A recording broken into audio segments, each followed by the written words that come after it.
माता की चौकी में अब तक। बधाई हो सिल कुमार जी, बधाई हो। तीसरे पुत्र की प्राप्ति पर हार्दिक बधाई हो। ये सब माता रानी की कृपा है पंडित जी, और बदरवा के लोगों का आशीर्वाद। श्रद्धा, अब तुम भी एक खुशखबरी जल्दी सुना दो। माता रानी शायद भूल गई, बस आप उन्हें याद दिलवा दीजिए। थोड़ी ही दूर पर इस माँ की गोद विधवा की मांग की तरह सुनी पड़ी है। इसके माता पिता? अगर आप कहते हैं तो उसे वापस उस टोकरी में छोड़ आती हूँ, लेकिन मैं भी उस टोकरी के बगल में बैठी रहूंगी। श्रद्धा, ये पहले तय हो चुका था। आज तीसरा दिन है और इस बच्ची को कोई लेने नहीं आया। इसका साफ साफ मतलब यही है कि ये अनाथ है।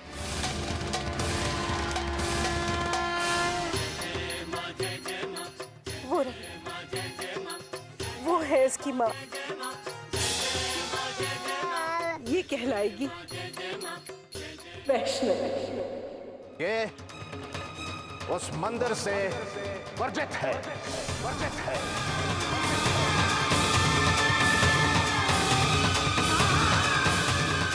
वैष्णवी! तेरे नाम की जोत जलाऊं, आज माता की चौकी सजाऊं। तू आगे रखू आगे सृष्टि का सार है, सत्य में तू तथ्य में तू संसार है। माता की चौकी सजाऊं, माता की चौकी सजाऊं। वैष्णवी! अरे बेटा, मैं तुझे कहाँ कहाँ ढूंढ रही हूँ, तू यहाँ बैठी है।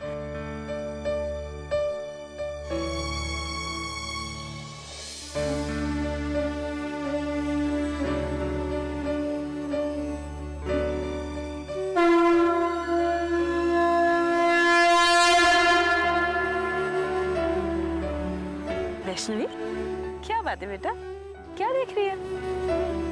उस पहाड़ को माता रानी वहीं रहती है ना?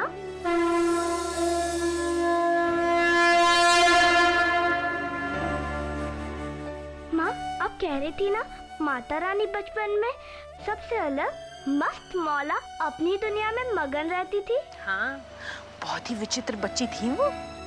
बड़ी होनहार है आपकी बेटी। मेरी बेटी? हाँ, अरे एक ही तो बेटी है आपकी, वैष्णवी। और विद्यासागर जी, विधियों की बात नहीं है, श्लोकों की जानकारी कितनी है उसको। अरे अपने भदरवा के पंडितों से कहीं ज्यादा साफ उच्चारण है उसका। आप उसको श्लोकों की दीक्षा दे रहे हैं क्या? मेरे पास समय कहाँ है पंडित जी, और वैसे भी वो अभी बच्ची है। तो फिर वो ये सब सीख कहां से रही है?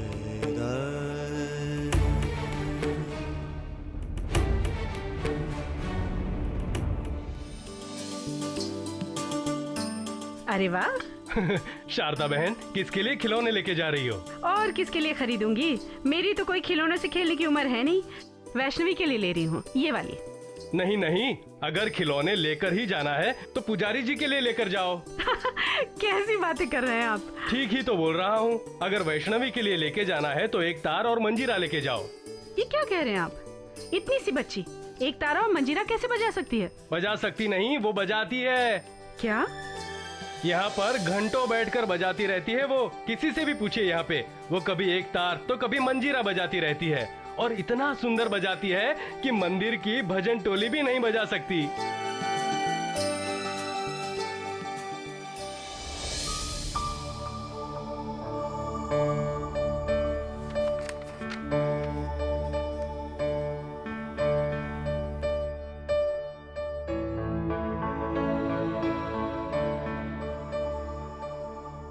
वैष्णवी?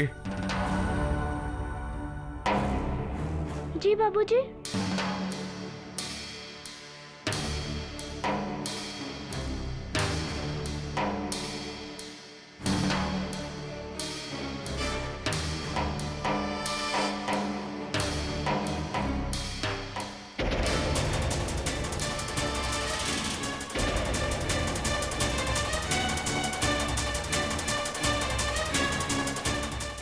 पुजारी जी, इसने किससे पूछकर दुर्गा सप्तशती को हाथ लगाया? तो क्या हुआ?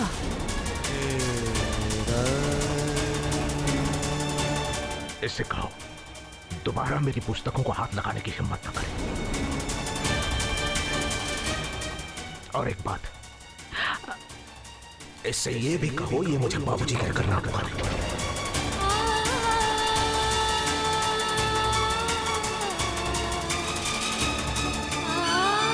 कहना है तो काका कहेगा।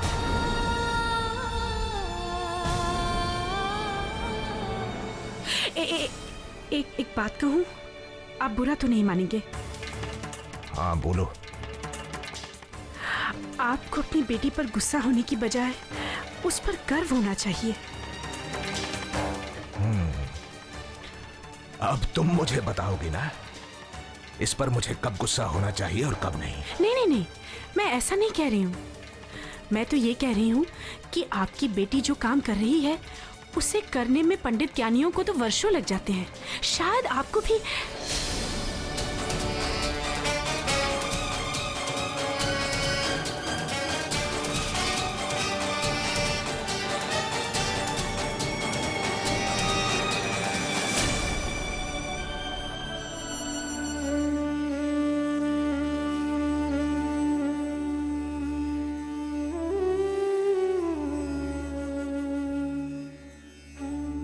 वैष्णवी बेटा, क्या बात है माँ? बाबूजी मुझ पे बार बार गुस्सा क्यों हो जाते हैं?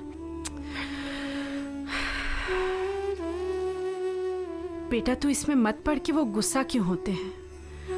तू तो बस ये ठान ले कि किसी तरह उनका गुस्सा दूर करना है। मैं मानती हूँ वो तुझसे रूठे रूठे रहते हैं, लेकिन बेटा दिल के बुरे नहीं हैं वो। मनाओगी तो मान जाएंगे। वो मान जाएंगे? क्यों नहीं मानेंगे? और उन्हें मनाने की तरकीब मैं तुझे बताती हूँ।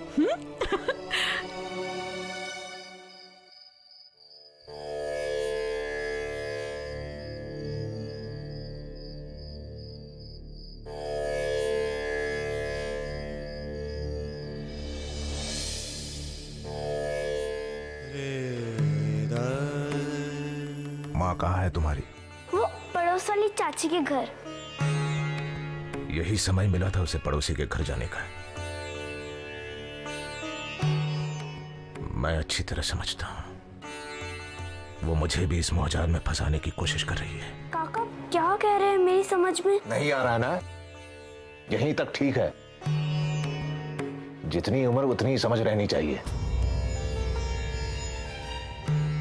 और तुम्हारी माँ से कहो इस घर में जिसका जो काम है वो वही किया करे।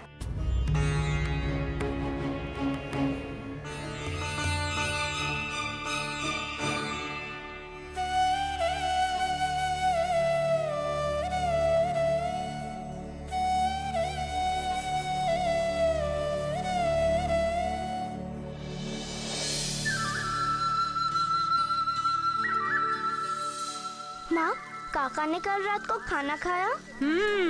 बहुत मिन्नतों के बाद। लेकिन काका मुझ पर इतना गुस्सा क्यों करते हैं माँ?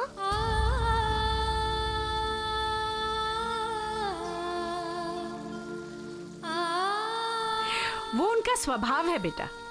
गुस्सा है ना एक दिन ठंडा हो जाएगा। तू देखना, वक्त के साथ साथ सब कुछ बदल जाएगा।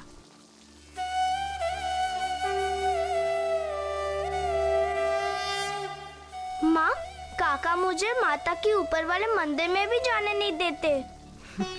बेटा वो तुझे ले जाएंगे, बहुत जल्द ले जाएंगे। और अगर वो नहीं तुझे ले जाएंगे ना तो मैं तुझे ले जाऊंगी। लेकिन वो फिर से गुस्सा हो गए तो? उसकी चिंता तू मत कर। उनका गुस्सा दूर करने की तरकीब माता रानी निकाल ही लेंगी। माँ, माता रानी की आगे की कहानी सुनाओ ना। बताइए ना माँ, फिर क्या हुआ? जब रत्नाकर के यहाँ उसकी बेटी बड़ी हुई, जैसे जैसे वैष्णवी जवान होने लगी, रत्नाकर परेशान रहने लगे। वो वैष्णवी के विवाह के सपने देख रहे थे, पर वैष्णवी का ध्यान तो कहीं और ही था।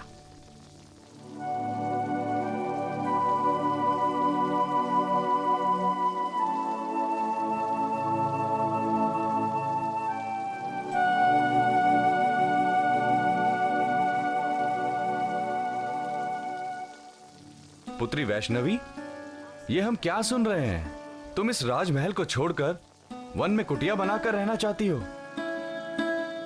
पुत्री, हम तो तुम्हारी विवाह की तैयारियां कर रहे हैं। तुम्हारे पिताजी ने दूत भेजे हैं तुम्हारे लिए योग्य वर ढूंढने के लिए। आप लोग जानते हैं मेरे आराध्य श्री राम वनवास में हैं और उनके भक्त महल में कैसे रह सकते हैं। और रही बात मेरे विवाह की, उसके लिए आप मेरी चिंता मत कीजिए। जो होगा शुभ होगा। इस कन्या के किसी भी कार्य को कभी रोकिएगा नहीं, क्योंकि ये स्वयं दैवी विधान लेकर आई है।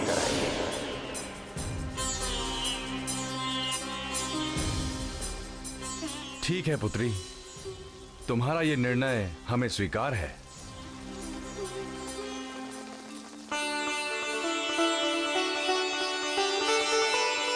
फिर माँ, माँ, माँ, क्या हुआ माँ? माँ, माँ, क्या हुआ आपको माँ? माँ, माँ क्या हुआ? अब्दुल चाचा, अब्दुल चाचा, चाचा काका को बुलाओ, चाचा वैद को बुलाओ, माँ को कुछ हो गया।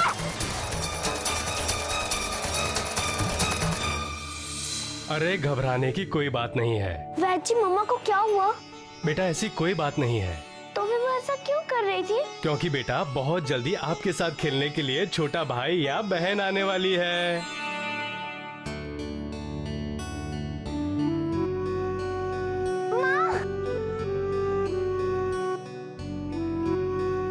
नमस्ते बेटी। नमस्ते।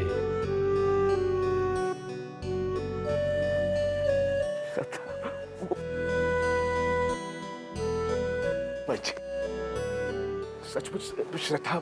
हाँ पुजारी जी, आपकी पत्नी माँ बनने वाली है। माता ने हमारी प्रार्थना सुनी।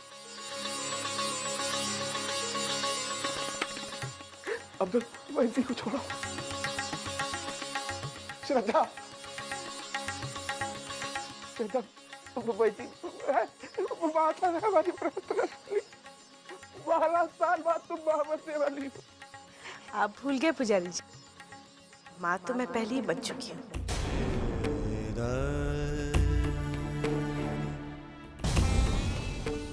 पर शायद इस ममता से प्रसन्न होकर माता रानी ने फिर से ये सौभाग्य आज मुझे दिया है।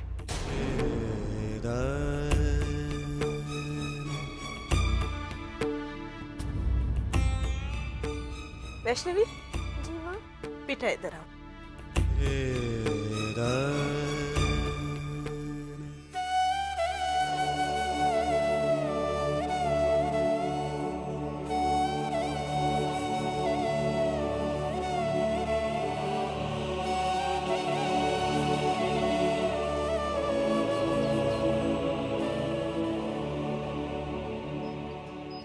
जय माता दी, जय माता दी।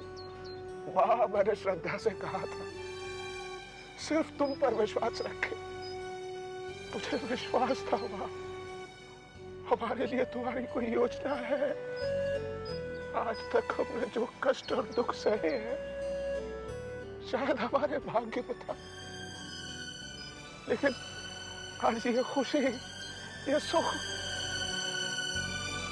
उसका समय भी निर्धारित था माँ, उसका समय भी निर्धारित था। और आखिर इस खुशी को हमारे घर का पता भी मिल गया। खुशी को हमारे घर आना ही था। सच्चा आपको ऐसा आज लग रहा है, तब तो आपको ऐसा नहीं लगता था। नहीं श्रद्धा, माथा पे मेरी आस्था कल भी थी और आज भी है, हमेशा हमेशा के लिए रहेगी। मेरा विश्वास था माता मेरी विनती सुनेगी। पुजारी जी, माता रानी ने आपकी नहीं, मेरी वैष्णवी की प्रार्थना सुनी है। हाँ पुजारी जी, हम लोग तो थक गए थे ना। मुझे तो याद तक नहीं कि मैंने ये प्रार्थना माता रानी से पिछली बार कब की थी। और सच कहूं, पिछले 2 सालों से आपने भी मुझे दिलासा देना बंद कर दिया था।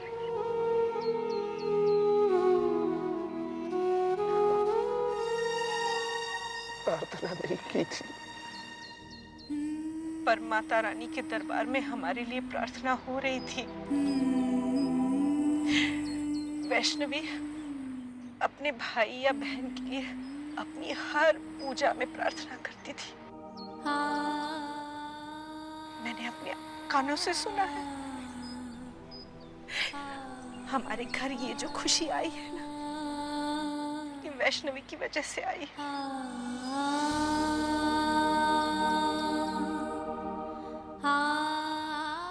संभव है ये श्रद्धा, ये संभव है।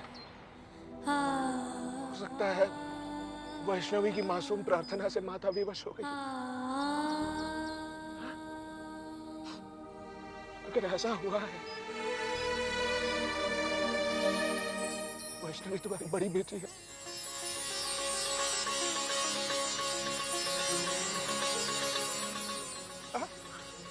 उसका फर्ज नहीं बनता हमारे साथ यहाँ बैठकर माता का धन्यवाद करें?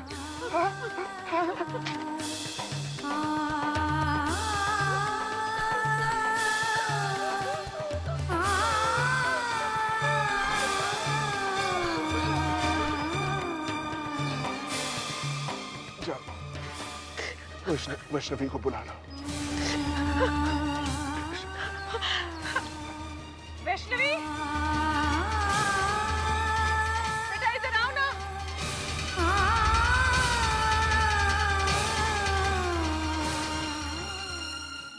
उसे विश्वास तो हो जाए कि जो उसने सुना है वो सच है।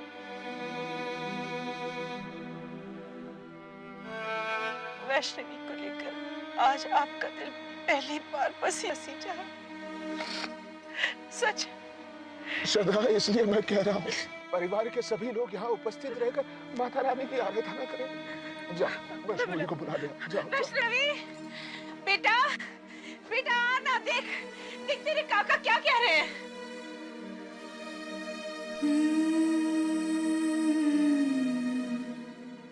आप उसे अपने साथ पूजा में बिठाएंगे? अरे बेटियां पिता के साथ पूजा में नहीं बैठती क्या? जाओ बुला लो उसे, बुलाओ। लाती हूँ। वैष्णवी, वैष्णवी,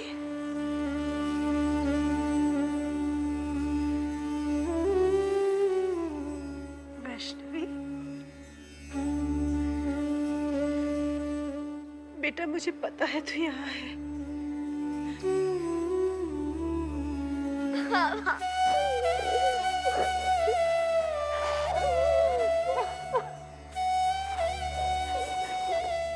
मैं जानती हूँ बेटा, तूने इस पल की बहुत प्रतीक्षा की है। अपने पिता के प्यार के लिए बहुत तरसी है तू।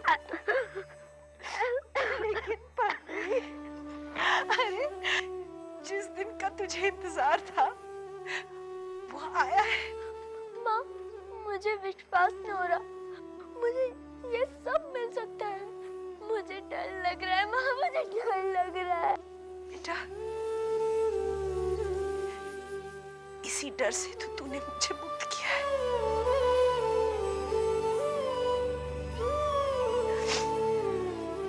तूने ही तो मुझे समझाया है कि मुझे सब कुछ मिल सकता। अपने काका के पास जाकर बैठ जा, तेरा ये डर भी गायब हो जाएगा और तुझे विश्वास भी होने लगेगा। नहीं माँ, मैं नहीं आऊंगी, मैं नहीं आऊंगी। अच्छा, अब तू मेरी बात नहीं मानेगी, हाँ? अपने काका की बात मानेगी। रुक जा, बताती हूँ। सुनिए, देखिए ये मेरी बात तो नहीं मान रही है। आप आवाज दीजिए वहां से। वैष्णवी,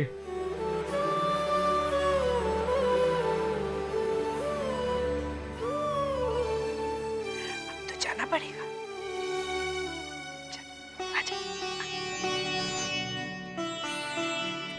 आजा। बाबूजी, बाबूजी देख रहे हैं।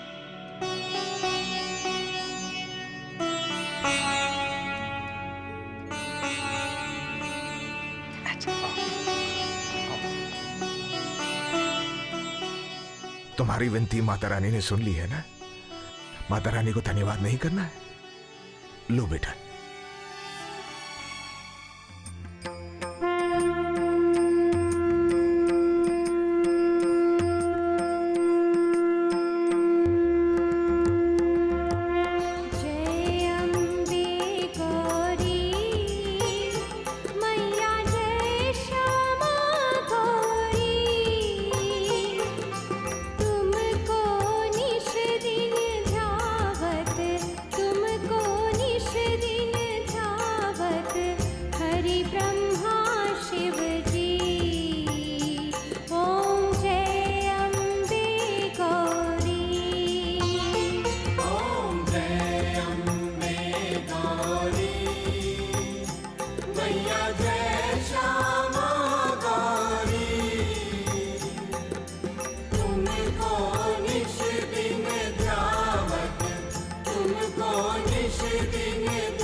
पंडित जी, शील कुमार जी आए। वो धर्मशाला के साइड पर गए। अरे हाँ, उनसे मेरा मिलना बहुत जरूरी है। श्रद्धा, मैं आता हूँ रात की आरती के बाद। हाँ? अब अब्दुल।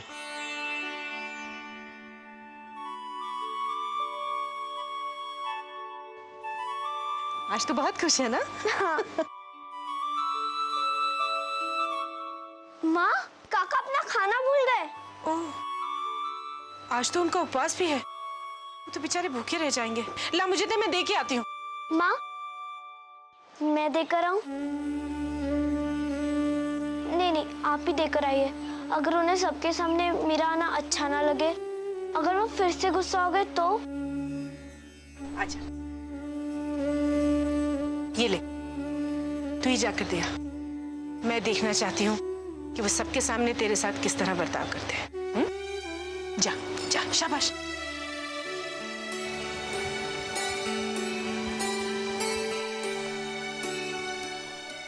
ये सब तो ठीक है पांडे साहब, लेकिन धर्म कर्म के नाम पे मुझे सिर्फ ईंट पत्थर की दीवारें नहीं खींचनी। लोगों की सुख सुविधा, खान पान का पूरा ध्यान रखना चाहिए और ये सब जल्द से जल्द होना चाहिए। जी सर। जय माता दी। जी सर। अरे पंडित जी, नमस्कार। जय माता दी। नमस्ते। जय माता दी। आइए आइए आइए।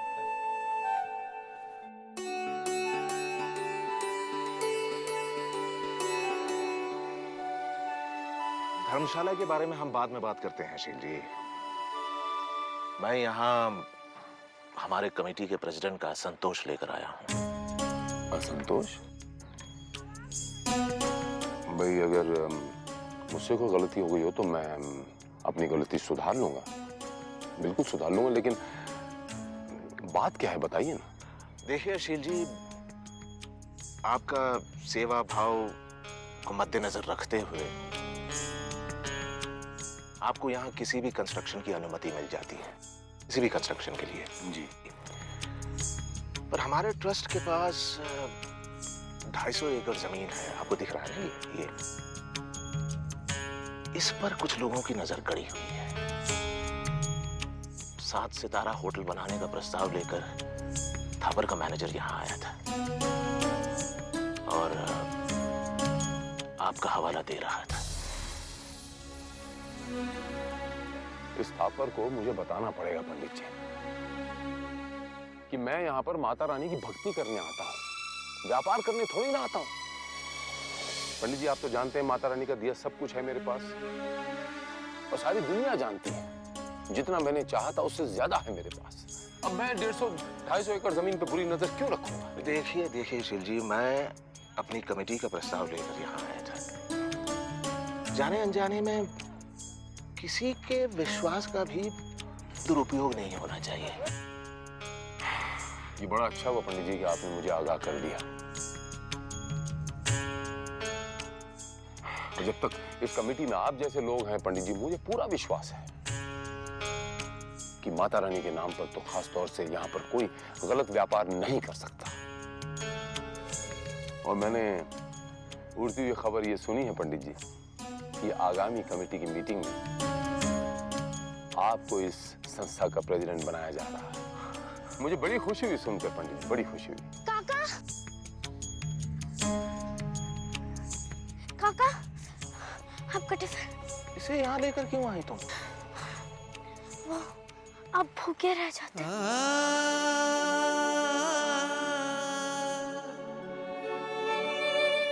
पंडित जी, ये बच्ची कौन है?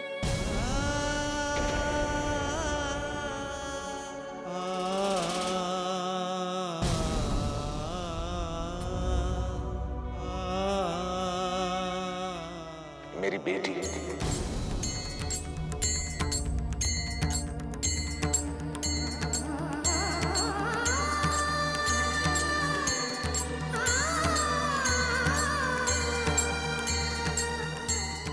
बड़ी बेटी।